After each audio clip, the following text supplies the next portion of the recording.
Welcome to the Summit for Wellness podcast, where we help you climb to the peak of your health. And now, here is your host, Brian Carroll.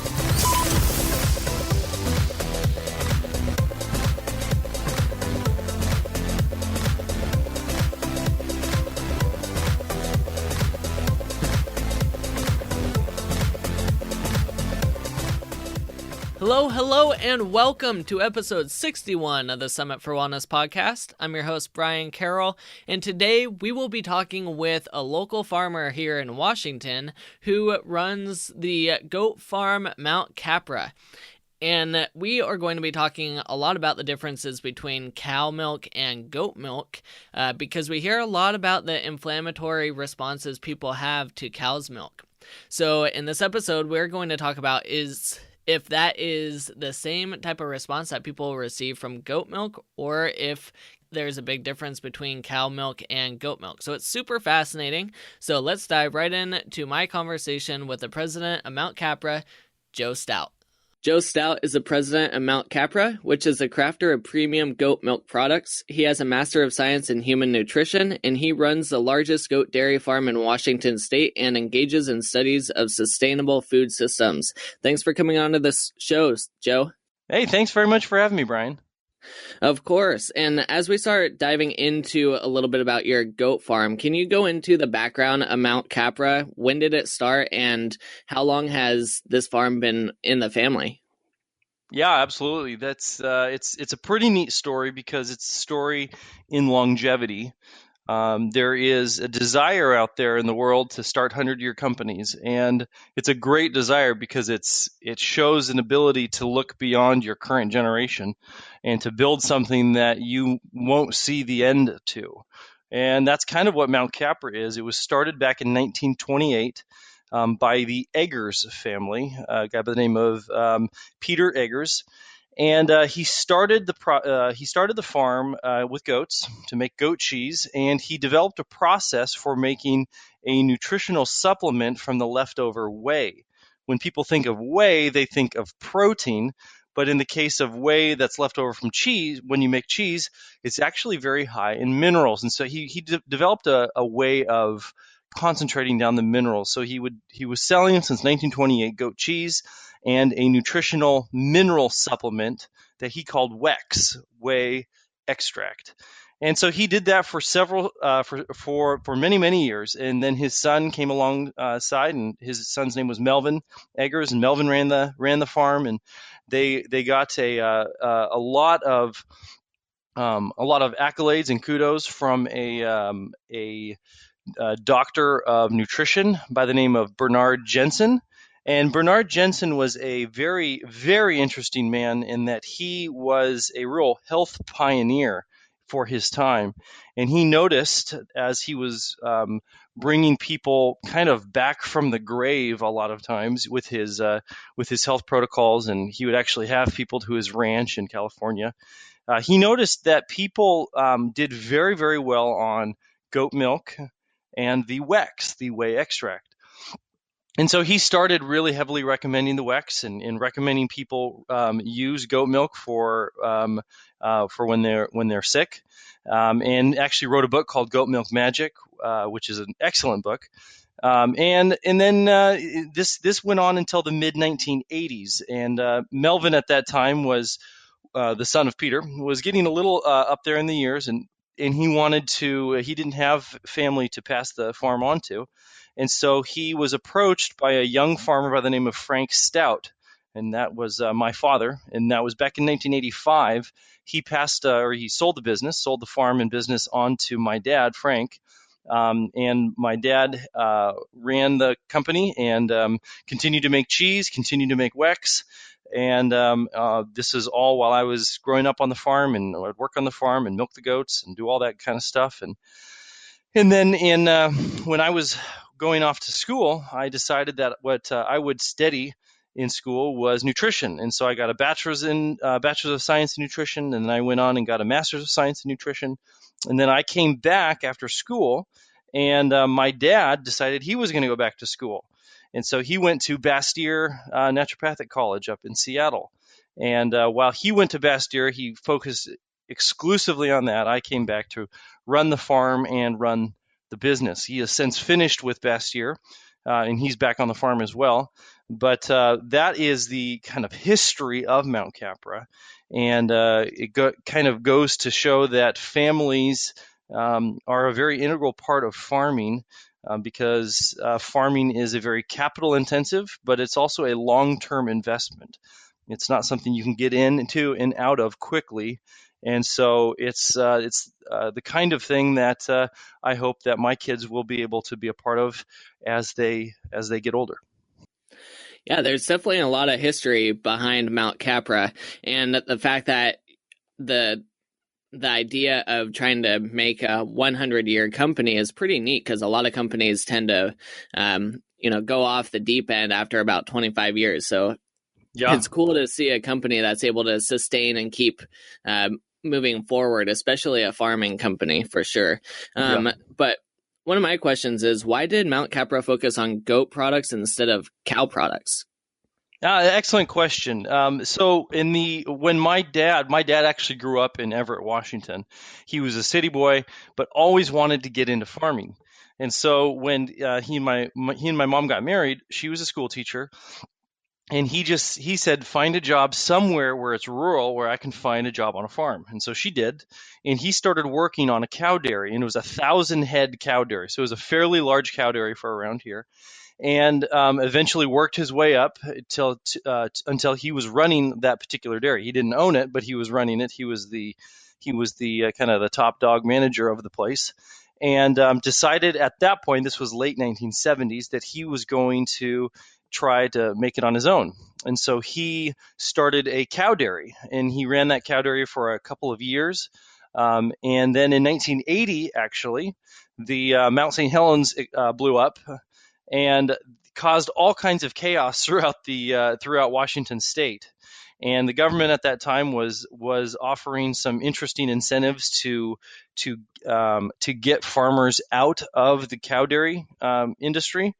And so my dad actually saw some of that, and this was not in 1980, this was later, 1983, 1984, that he actually decided that he saw basically what was the handwriting on the wall for a lot of dairies at that time, which was get big or get out. So you either had to embrace the industrial agricultural mindset, which is animals are nothing more than units of production, or you had to just basically get out. And so he decided he didn't want to farm that way. He didn't want to farm the industrial model. And so he decided to get out. And at the time, he didn't want to be done farming. And so he saw, what we really need is, I really need to have a niche. I need to have an area that I can, that's maybe small, so there's not maybe the market, maybe not as big of a market, but it is going to be a market that is more conducive to smaller farming operations. And so he saw that goats could be a unique opportunity. Interestingly, at the time, that was about the time that I was born. I was born in 1984. At the time I was born, I was very allergic to cow milk. And cow milk allergy is a very, very common allergy. It's the most common allergy for kids under 3. They're more likely to be allergic to cow milk than anything else. More allergic than peanuts, more allergic than soy. It's just the most allergenic compound out there for kids. So not surprisingly, I was allergic to it. And it's the kind of allergy where you might lick a ice cream spoon and then break out completely in hives. And so goat milk was very unique and very interesting to him, because not only was it niche, but it also met a specific need that his family was experiencing at the time. So were you able to have goat milk but not able to have cow milk then? Yep, absolutely. Goat milk, cow milk contains a allergen called alpha S1 casein. Alpha S1 casein is the component in cow milk that makes it allergenic for kids. It's also the reason why oftentimes you hear people say that people need to, recommended that people stay away from milk because of the casein. Well, goat milk contains casein too, but it's a completely different form of casein. It's not the alpha S1 form. It's actually referred to as the alpha S2 casein, and it does not carry the allergen potential, not nearly the allergen potential that alpha S1 carries, and so because of that, it is very easy to digest.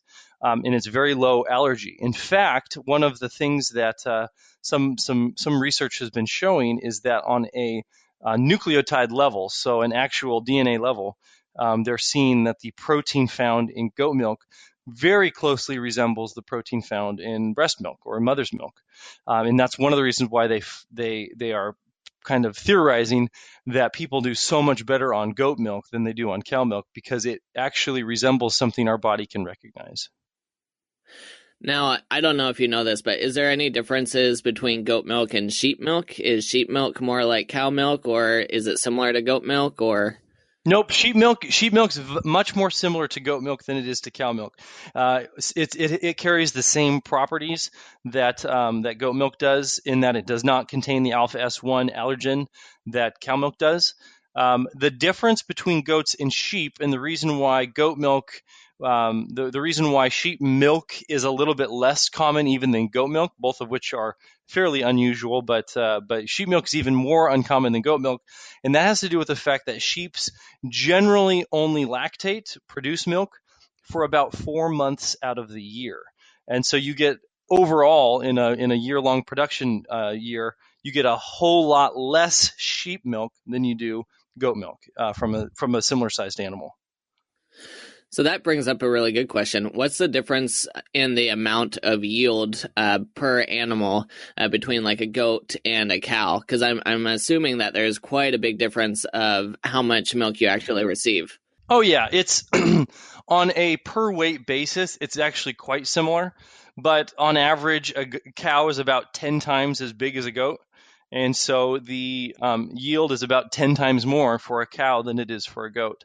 But this also actually raises some interesting kind of biodynamic questions, some kind of the energy potential in cow milk is something that we can measure in calories, and the energy potential in goat milk is something that we can measure in calories, and both are fairly similar in terms of their potential energy their real energy in terms of caloric energy. But the difference is there is a biodynamic potential for cow milk, and the point of cow milk is to take a newborn calf, which may be 60 pounds, 70 pounds, 80 pounds, and raise that calf up into a 1,500 pound cow or a 1,200 pound cow. And so you have a substance that is very likely to grow something very big. That's what it's meant for. Whereas when a newborn kid or a newborn baby goat, that's also called a kid, when they're born, they're 6 to 7 pounds, and the full grown goat is anywhere from 130 pounds up to maybe 210 pounds. So those are much more human-sized goals, human-sized beginnings, and human-sized endings. And so there's been some theorizing that that's one of the reasons why people do better on goat milk than cow milk, is that the energy potential that is used for is to grow an animal that's about the same size as a human up to the size of about the same size as a human. So it's an interesting way of looking at it, even though the actual caloric energy is pretty similar. So do you think, in theory, that could also be why goat milk is relatively very similar to breast milk?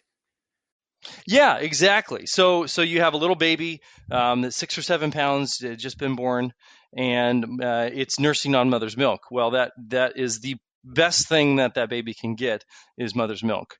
And that mother's milk is designed to get that baby on the path to grow into a fully formed adult, which what's the average weight of humans? It's probably 120 pounds to 200 pounds, somewhere in that ballpark.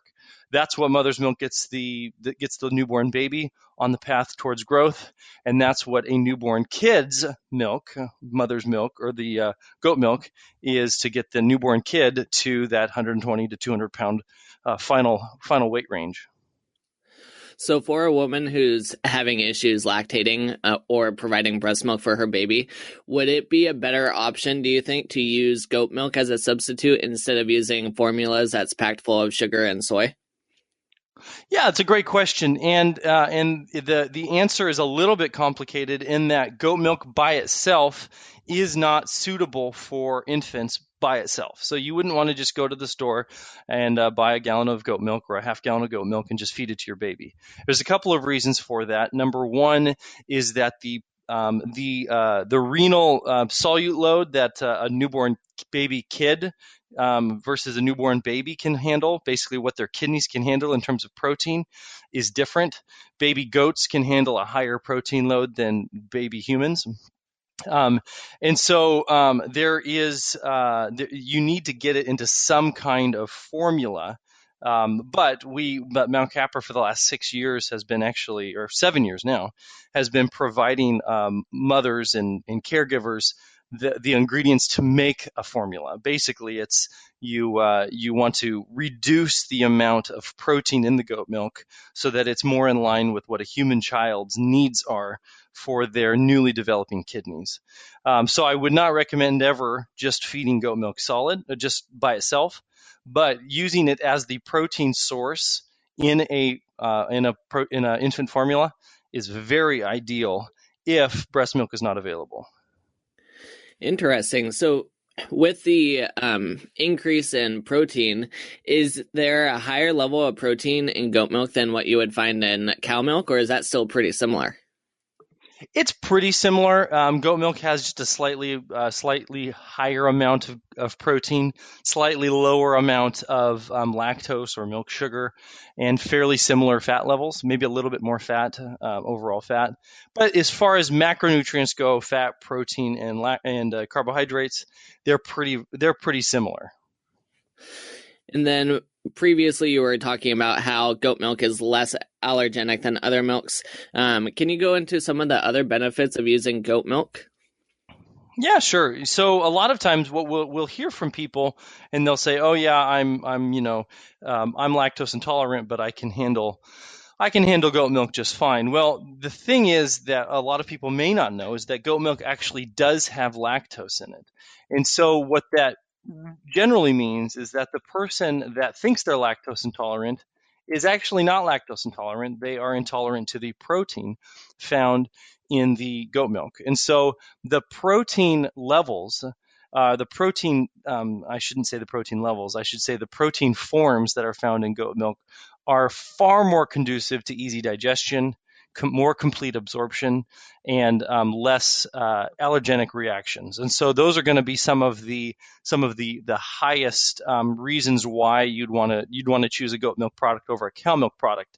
The thing about dairy, and a lot of people don't quite realize this because dairy is so common, but dairy is a extraordinarily nutrient dense food.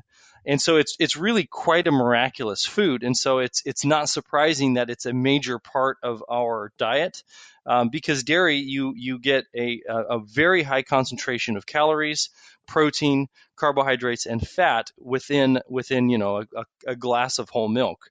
The difference, though, is that if you are sensitive to it, if you are allergic to it, and a lot of people are sensitive and allergic to cow milk, then even though you have that high nutrient density, that nutrient density isn't going to do you any good if you're not adequately digesting it and you aren't adequately absorbing it. To kind of put a spin on the old phrase, it's not that you are what you eat, it's you are what you digest. And so if you're eating foods, and a big part of your diet is foods that you're not properly digesting and absorbing, then you are oftentimes just giving your body more work than actually high quality nutrients.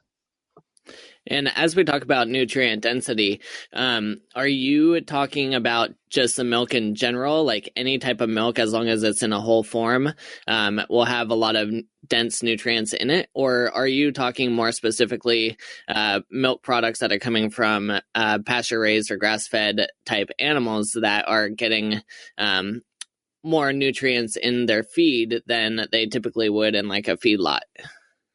Yeah, absolutely. Definitely, definitely, you're going to have your higher quality dairy products, that's for sure. So, your if you handle cow milk fine, your raw milk that you're getting from your local farmer who grass feeds as much as the seasons allow, that is going to be some of the highest quality milk you're going to get.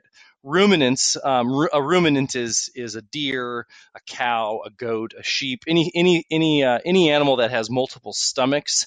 One of those stomachs is called a rumen, and that's where the grass will actually go to ruminate, and they actually will pull nutrients from it. So any ruminant that is on grass will produce something called conjugated linoleic acid, CLA.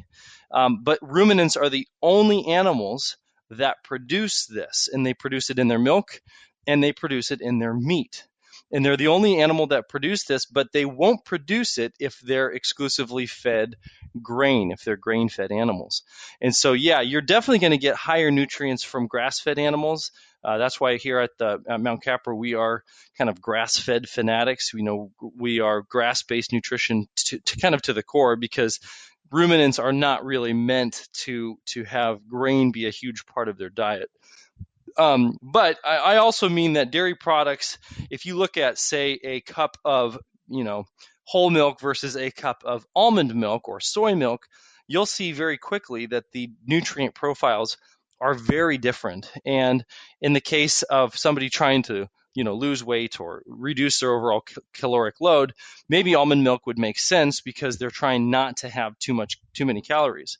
But in the greater picture of life and survival, and domesticating animals that are going to produce the most useful final products, dairy products are an extraordinarily useful food product for that very reason, because of the nutrient density and the ease in which they can be digested. In the case of cow milk, of course, digestion comes quite a bit more difficultly, but it's still a very nutrient available product.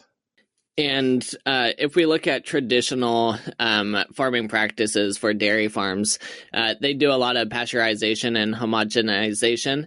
Does that destroy any of the nutrients, or does that still allow the nutrients to stay within the product? Great question. It's actually one of the interesting things about goat milk is that goat milk is actually naturally homogenized, meaning that it doesn't actually have to go through the homogenization process. Homogenization is where you take the fat globules in a particular product. It doesn't have to just be milk, but it normally happens to milk. And you force them through a tiny orifice. And by forcing them under high pressure through that tiny orifice, you destroy the fat globule cell. And then it causes it to be homogeneous throughout the whole mix. And so you don't have the top layer of cream and the bottom layer of skim milk. Goat milk already has smaller fat globules, and it doesn't have to go through that homogenization process. Now, to be fair, cow milk doesn't have to go through a homogenization process either. We just happen to like it as consumers. But yeah, that is a very destructive process. A homogenization process is, in my opinion, far more destructive than a pasteurization. People like to say that when you pasteurize milk, you've essentially killed it. I kind of disagree a little bit with that, because the way pasteurization can happen is through can be a fairly gentle process where you actually bring the milk up to 161 degrees for 15 seconds, then bring it right back down again.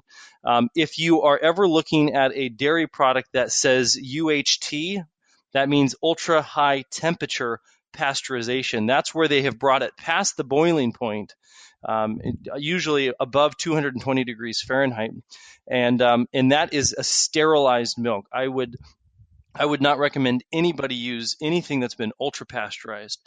But typical, just regular pasteurized milk, the biggest thing it's going to do is going to kill pathogens. Now, It's also going to destroy some heat-sensitive vitamins, things like vitamin C, and it's also going to destroy any healthy, beneficial probiotics, as well as any healthy or beneficial enzymes that you might find in raw milk. Now, that is unfortunate, but there are some pretty nasty sicknesses you can get from raw milk. And because raw milk is 90% water, it has a very high water activity. And the higher a food's water activity, the more likely it is for that product to get contaminated with bacteria and to grow that bacteria. And so I've actually gotten sick from raw milk before when I was a kid. It was not actually from our own raw milk, but it was from a neighboring dairy's raw milk. I drank straight from their bulk tank, took a cupful right from their bulk tank, and I got something called Campylobacter poisoning, and it was 10 days of just a horrendous, gastric distress, and I lost 10 pounds, and it was not something anybody would want to go through. But it would definitely not be something you'd want anybody who already was somewhat immunocompromised to have to go through. It could be deadly then. So I'm not a huge advocate of raw milk unless it's a very well-trusted source. And then I think raw milk definitely has its benefits. And then earlier you were talking about the whey from, I believe it was cheese, that's much more mineral rich. Is that true in both goat milk and cow milk, or does goat milk have more minerals in general than cow milk? Yeah, it's true for cows as well. It's true for sheep milk. It's true for ruminant milks. The thing about what ruminants do that's I think is so fascinating is they are a heavily perennial based grazers, meaning that they are grazing on renewable grasses and shrubs and low-lying trees and whatnot. And what they actually will do is they'll take the mineral content found in those grasses and shrubs, and they make it bioavailable for us. Goats do this especially well, but the plants are really good at making the minerals found in the soil bioavailable for the animals, and then the animals are really good at making the minerals that are found in the plants bioavailable for us. And that's one of the reasons why I always recommend people try and get their mineral supplements from food sources and not from just ground up rocks, which is oftentimes a lot of the kind of mineral supplements that you find out there. One of the things that we've noticed as we have overgrazed, not overgrazed as much as overfarmed our land, is that the mineral content that is supposed to be in these various annual crops, things like carrots or cucumbers or cabbage, that the actual mineral content of those things is significantly lower than when we initially set all of our standards back in the 1950s using the USDA.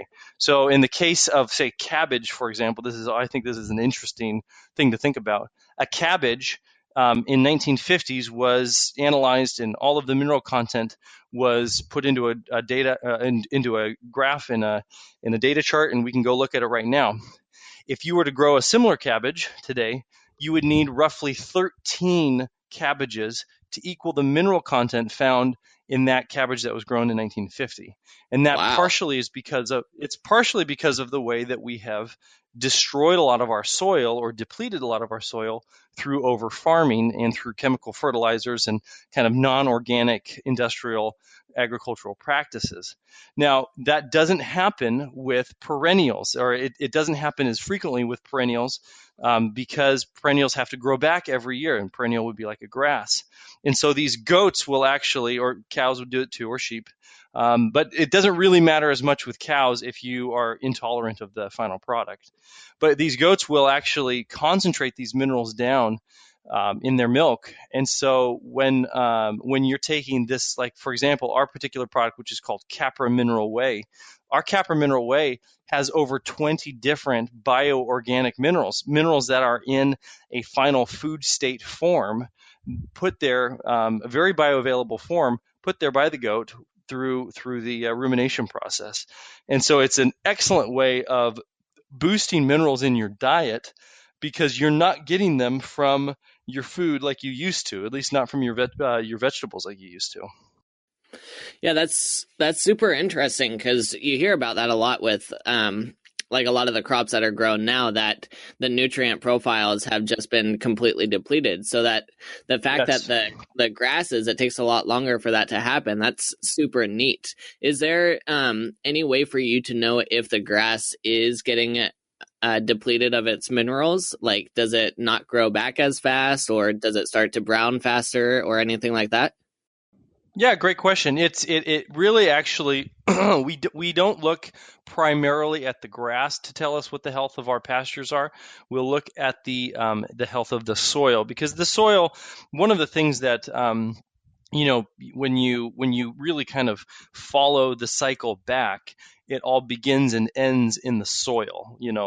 And basically all of life on this entire earth is supported by a 6-inch layer of soil surrounding the globe. And so it's in keep in mind, most of the globe is water, is ocean. So there's a very, very thin skin of soil that's basically keeping life functioning here on earth, and that's the soil. And so you can absolutely deplete your soil in a perennial standpoint as well, if you overgraze. And so overgrazing, one of the ways you can tell overgrazing is you'll start losing topsoil. So for example, in kind of the breadbasket of the United States, the Great Plains area, when the settlers were first coming over, a lot of the grasslands would have grass that would be over your head. It'd be 9 feet tall. These grasses, these would just be gigantic. And if you were to take a spade and you were to dig down into the soil, you'd see the soil was 4-5 feet thick. You just have this immense bed of soil. Now, a lot of those same places that have been heavily industrial farmed, now the soil base will be 2 feet thick, or 1 foot thick, or 8 inches thick. And so there's like this heavy depletion of soil going on, because every time you run a crop of soybeans or you run a crop of corn over the course of the ground and you take all of that nutrient out and you don't put it back, you are taking the nutrients out of the soil. So perennial farming or perennial grass farming can do this if you completely overgraze your grass. And then what will come in is the kind of the nature's band-aids, if you will, and we call them weeds, but really what they are, the only thing a weed is it's an indication of a problem in whatever natural environment you're in. So if it's a field, like we have a very interesting video on our Facebook page that shows our neighbor's field versus our field. And it's a fence line photo, or it's a fence line video actually, and it shows his fields, his pastures, which he grazes continually all year long, never takes his cows off of them, and the only thing living in the pasture is weeds, and the weeds are thriving because the cows won't eat them. But those weeds are actually doing something. They're trying to remineralize the soil. They're trying to hold the soil down. They're thriving in that area because they thrive in areas or in places of heavy soil disturbance. But if you look at our pastures, which we'll graze them heavily too, but we graze them heavily for short periods of time, several times per year. Those same fields are thriving. There's not a weed in sight, and it's all thick, healthy pasture land grasses. And the reason for that is because ruminants, goats, cows, sheep, they can do an incredible job of building topsoil. That's one of the reasons why the Great Plains have such incredible topsoil, is because thousands of years of buffalo grazing these grounds and being constantly moved by predators have caused the soil to really build up, and it's a real natural resource. But if we don't take care of it, then of course it's no longer a resource. It's just a resource that is being rapidly depleted. So ruminants have a huge role in restoring soil health, and that's how we determine whether or not the mineral content of our grass is changing or not. If the soil's healthy, then the mineral content will be exactly what it's supposed to be. Yeah, we had Joel Salatin on the show. I think it was like episode 14, so a long time ago, and he was talking about the rebuilding of the topsoil and how important that is in creating a sustainable farm. And I know that you do. You're studying a lot into sustainable food systems. So have you uh, thought about adding in other animals as well, kind of like a food system where you have the goats go through an area and then you have other animals following behind, or are you just going to stick primarily with the goats? No, absolutely. I'm a huge disciple of Joel Salatin's. He is an incredible guy, and I look up to him a lot. A big portion of what we do in terms of holistic pasture management comes from the kind of the inspiration that he has brought about in farmers all over the country, all over the world, really. He and Alan Savory, and you could kind of go down the list of these guys that are doing just incredible work in specifically ruminant-based livestock management and pasture management. And so one of the things that we implemented several years ago that's just a direct result of what Joel Salatin has done has been the chickens as pasture sanitizers, basically. And so we do a whole batch of pastured chickens, pastured birds, and they follow behind the goats as the goats graze, and kind of function as that pasture sanitizer that helps keep parasites down in the pastures and whatnot. We also, over the past few years, have really, this is less because of things that Joel Salatin has done and more to do with my permaculture studies with Jeff Lawton. I studied with Jeff Lawton when I got my permaculture degree, introducing a very holistic management of bees. And so we've got about 20 hives on the farm now. And the idea, of course, behind having bees is, of course, you get the sweet reward like honey and wax and things like that. But the absolute best thing that those bees can provide for a farm is increased pollination of everything. And our food supply relies so heavily upon a healthy bee population that not only does it help our specific farm, but the more we can help the bee population to thrive, the better off we will be as a society. So those would be the two additional animals that we utilize a lot for kind of a holistic approach to not only pasture management but just environmental stewardship. Yeah, I love seeing farms doing that type of work because instead of having the same amount of land just for one animal, now you're able to utilize the same amount of land for a variety of animals, and it keeps the land a lot healthier. So it's super awesome that you are doing that over at Mt Capra. Since I have you on the line here, can you talk about some of your favorite products that Mt Capra has? Yeah, absolutely. It was about the late 1990s that we stopped making cheese and started to focus exclusively on nutritional supplements and whole foods. And so we have a whole series of different protein supplements based on goat milk, of course.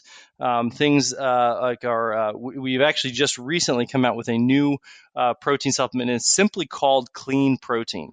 And the reason why we call it Clean Protein is because we were noticing a real desire within our customer population to have a protein that did not contain any sweeteners, any flavorings, any gums, anything at all other than the protein, because a lot of our customers want to use the proteins in their own concoctions, in their own smoothies, in their own recipes and whatnot. And so our Clean Protein line is our newest offering of protein. Excuse me, and it's an excellent protein line. Also, the one we've been making for 90 years now is our Capra Mineral Whey. It used to be called Wex Whey Extract. Now we call it Capra Mineral Whey, and that's going to be the supplement or the food that provides some excellent levels of minerals and electrolytes. And then the third one that we're still really the only farm that's doing this, although I would imagine other farms will start doing this soon enough, is we take all of the cream that we get from our goats, and we churn it into butter, and then we will actually take that butter and simmer it for several hours and turn it into goat milk ghee. And goat milk ghee, Ghee, is another way of saying clarified butter. It basically is butter that has no protein in it, it has no lactose in it, it has no minerals in it. It is just a pure butter oil. And it's really a fascinating product because it tastes, it has almost like a sweet coconut flavor to it. And at room temperature, it's actually semi-liquid. And the reason for that is because it's very high in medium chain triglycerides, MCTs. That's the capric, the caproic, and the caprylic acid. And if you look at the name of our company, Mt Capra, Capra is the Latin word for goat. The three medium chain triglycerides that are most important for your health are capric, caprylic, and caproic, and they get their names because they show up in goat milk and goat milk only. And so they show up in goat milk only. They also show up in coconut oil, but not nearly in the levels that they do in the goat milk. So the goat milk ghee is also a product that we've had a lot of people really enjoy quite a lot. Awesome. And then for people who, they're really into their fitness and they either want to build up some bulk or they want to lean out, is the clean protein the supplement that you would offer them, or do you have anything else that would help more for those type of people? Yeah, absolutely. So if you're looking to bulk up, there's going to be three proteins that I would recommend. If you're looking for just a no frills protein, clean would be the best one for you there, simply because it's going to have a excellent array of both whey protein and casein protein. Now we really believe in this whole protein approach, which is to say not just an isolate or a concentrate of one or the other product. But milk has two proteins, whey and casein, and our clean protein and our double bonded protein.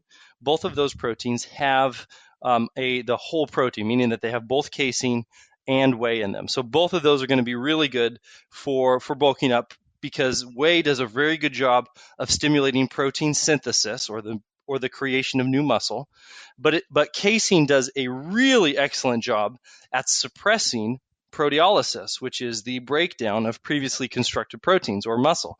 So you really we recommend people include both casein and whey in their diet so that you're not losing those gains that you've tried so hard to get. Now, if you know all of that and you've got different plans for how you want to incorporate casein, or you don't want to incorporate it at all, then we have a product that's just simply called Goat Whey Protein. It's just Goat Whey Protein. And it's a whey protein concentrate. It's actually the product that the Seattle Seahawks use. It's their exclusive protein on the team. We know the nutritionist really well up there on the Seattle Seahawks team, and she actually will make every individual player on the team an individualized, personalized smoothie every day at practice and for games and whatnot. And they use the goat whey protein as the exclusive protein for them. So the goat whey protein is going to be another good one because whey is really, really good at stimulating protein synthesis. So clean, double bonded protein and goat whey protein. Awesome. And once again, if someone has had like a food allergy test come back and they have a sensitivity to casein, then that's a different type of casein than what's found in goat milk whey, correct? Correct, exactly. Now, that's not to say that people will never have a sensitivity to casein, the casein found in goat milk, but that it's very, very uncommon to have a sensitivity to both the cow casein and goat casein. Usually it's just the cow casein because that's such a highly allergenic compound, and goat casein is just an excellent nutrient for most people. Awesome. And then my final question here, especially since you're running a farm out there, I like to ask people if they have a morning routine, what it is. And I'm sure you have a very busy morning routine, so I'd love to hear it.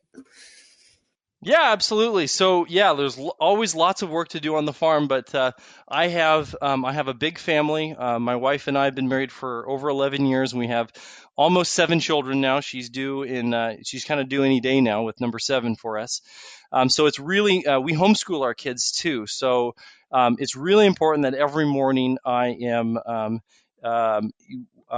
spending time with her over coffee and we're planning out our day together, and we are praying together, and we usually have some time where we will read the Bible together, and that's one thing that I never miss in the morning.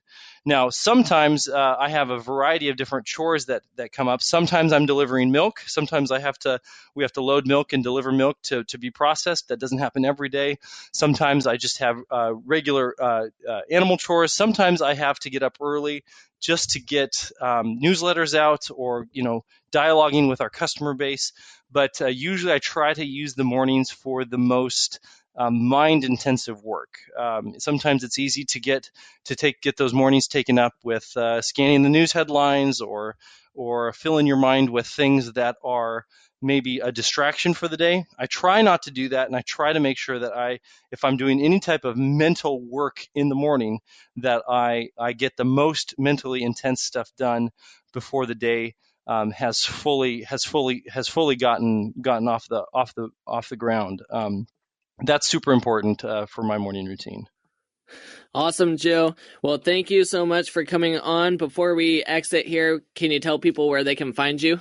Yeah, absolutely. We are here in Washington State. We are right between Seattle and Portland. If you want to check out more, see a video of the farm, and maybe try some of our products, you can find us at mountcapra.com. That's M as in Mary, T as in Tom, CAPRA.com, mountcapra.com. And for we do farm tours from time to time. Again, I'm not exactly sure when this particular episode is going to air, but depending on when it airs, check our website to see when the next farm tour is going to be. We love to have folks out for the farm tours. So mountcapra.com, and again, my name is Joe Stout. I can be reached at my you can send us an email that I'll get at orders@mountcapra.com is a good way to get in touch with me. Awesome, Joe. Thank you so much for coming on and talking about goat milk and how it differs from traditional cow milk, and to explain, some of the benefits that people can receive from goat milk. So it was super interesting to hear, and thanks again for coming on. Thank you very much, Brian. Well, there you have it, folks. I hope this was helpful and allowed you to learn a little bit more about the differences between goat milk and cow milk, and how a lot of people that have reactions to cow milk can actually still use some goat milk products. Also, I set up an affiliate link, so if you go to summitforwellness.com/Capra, which is CAPRA, then that will take you right to their website. And also in the show notes, we have links to all the products that we discussed in this podcast. We also still have free shipping on our flu tea for the rest of October. So if you go to summitforwellness.com/FLU, then you can see our tea that we use during the cold and flu season, just to help support the body to be able to fight off the cold and flu, to boost your immunity, and to also help the respiratory system. So go take a look at that. If you enjoyed this episode, then please go to iTunes and leave us a rating and review. Those ratings and reviews do make a difference in helping to get our podcast out to more people. So go to summitforwellness.com/iTunes, and it'll only take about 20 seconds to leave us a quick rating. I know I just left you all with a bunch of different links, so pick one, go with it, and keep on climbing to the peak of your health, and we will talk with everyone next time.